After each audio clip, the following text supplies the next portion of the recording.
осылай болса балалар, мен сіздерменен өзіміздің ұлттық ойындарымыздың бірі қан талапай ойынын ойнағым келіп отыр. Бұл қан талапай ойыны балалар қазақ халқының ұлттық ойындарының бірі екен.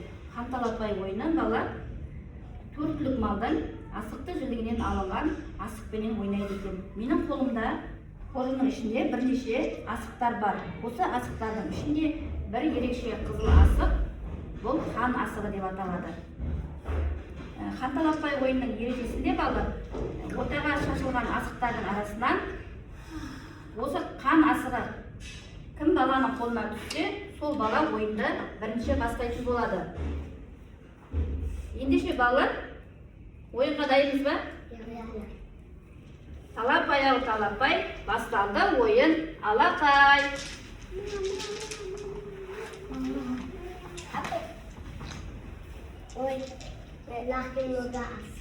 Балалар, қан асығы кімнің қолына түсті? Ендеше Рахимнің ойынды бірінші болып бастайды.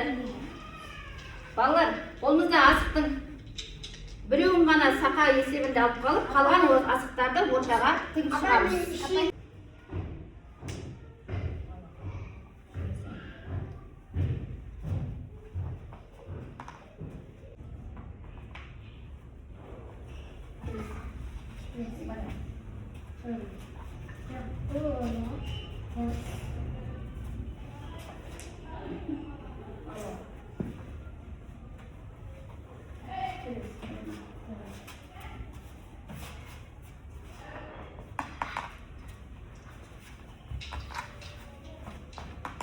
Бүгінгі қан талапай ойында балалар жеңіске Рахимнұр жетті. Қане Рахимнұрды бәріміз қошеметтеп құттықтап қояйық. Балалар, бүгінгі қан талапай ойынына жақсы қатысыңдар. Мен сендерге риза болып отырмын. Осылай біздің қазақ халқының ұлттық ойындарын дәріптеп, шымыр болып өте беріңдер.